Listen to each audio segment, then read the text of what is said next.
Hey everybody, Fox with FoxeoGames, and 2015 is now well behind us, and I want to take a look back at some of my favorite games of the year and pick out one as my personal FoxeoGames Game of the Year 2015. This is a completely arbitrary choice based on nothing more than my personal preference, and of course, I can't pick a game that I didn't play.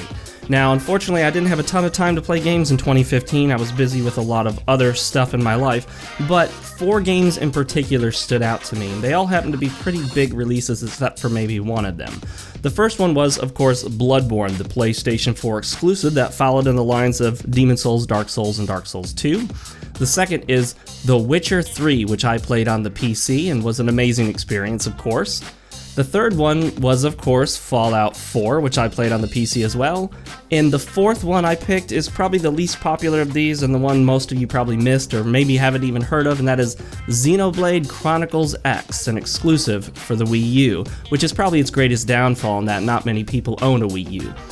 So I looked at all 4 of these games and I tried to make a decision. It's mostly arbitrary, it's my personal preference, but I looked at them and I thought, which of these did I play the most, which did I enjoy the most, which are the most memorable for me, which one of these really stood out as my most favorite, memorable, enjoyable experience playing the game in 2015. And I was immediately able to eliminate Fallout 4 as a choice. And the reason is not because Fallout 4 is a bad game, not by any stretch, but Fallout 4 just felt too familiar. They're using the same game engine again, and even though they added some different things like gathering materials, weapon mods, they changed the power armor, which I wasn't a fan of, and then they put in that whole settlement building thing, which again really isn't my forte. Ultimately, Fallout 4 felt so familiar that I ended up putting the game down and playing something else instead. Now I do want to go back and finish the game, but at the moment, well, it just doesn't draw me in. So Fallout 4 was struck off the list pretty quickly. That leaves 3 left, Bloodborne, Witcher 3, and Xenoblade Chronicles X. So I looked at these and I thought, well, I really enjoyed Bloodborne, and I played it a ton, so I can't immediately scratch that off the list.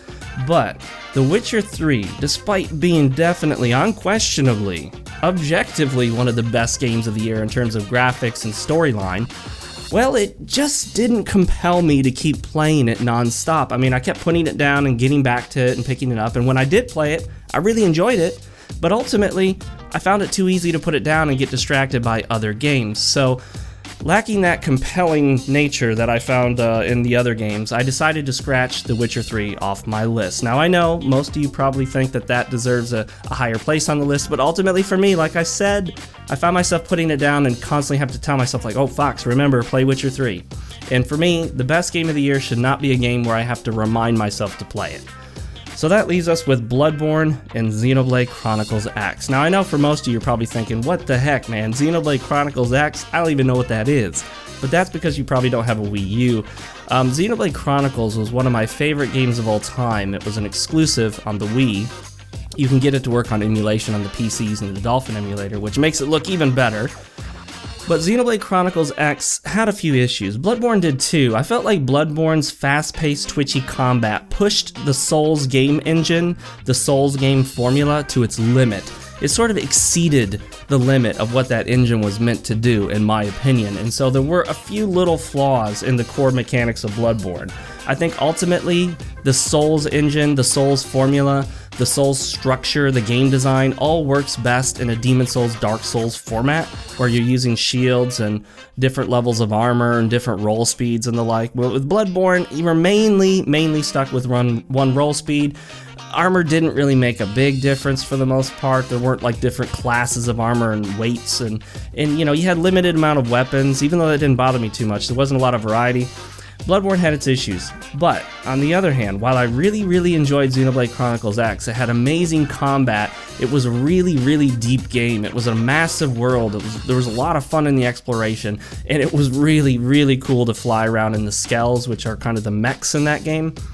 It had one big issue, and that was the story. I mean, it didn't really do much until about the end of the game. It started out strong, had a few little strong points in between, and then ended strong. But everything else in between was really lackluster and mediocre, nothing compelling, and most of the characters weren't developed that well, especially if you didn't go out of your way to play all the side quests. And while I did spend over 90 hours in the game, I didn't completely enjoy every minute of that. I felt like a lot of my time with Xenoblade Chronicles X was spent sort of grinding, trying to get my levels up and trying to knock out side quests so I could keep pushing the main story through. So I debated and I thought about it and I mulled over it. Bloodborne, Xenoblade Chronicles X, Bloodborne, Xenoblade Chronicles X, and I put this video off because I really couldn't decide for a while. But ultimately, based on what I just told you, I came to the conclusion that at the end of it all, my FoxeoGames Game of the Year, my personal favorite, the game that I enjoyed the most arbitrarily, would have to be Bloodborne on the PlayStation 4. Ultimately, Bloodborne was a more compelling game for me. It had a better, more cohesive story and lore. The combat was really awesome despite a few issues. I really enjoyed the aesthetics and the graphics, even though, you know, it's a console game. It wasn't quite up to par and wasn't in 60 frames per second. But ultimately, I felt like Bloodborne was the more enjoyable experience for me. You know, credit goes to Xenoblade Chronicles X for being a very close second, but had the story been up to par with Xenoblade Chronicles, the first game, had the story been up to par, I'm quite confident I would have chosen that as my Game of the Year. I actually anticipated it being my Game of the Year before it released, but that didn't happen, and instead I chose Bloodborne. So tell me in the comment section below, what was your Game of the Year? And in particular, of the 4 games I sort of singled out to decide between, which one of these 4 would you have chosen? Would you have chosen Bloodborne, The Witcher 3, Fallout 4, or Xenoblade Chronicles X? I can take a wild guess what most of you will say. It's probably one of 2.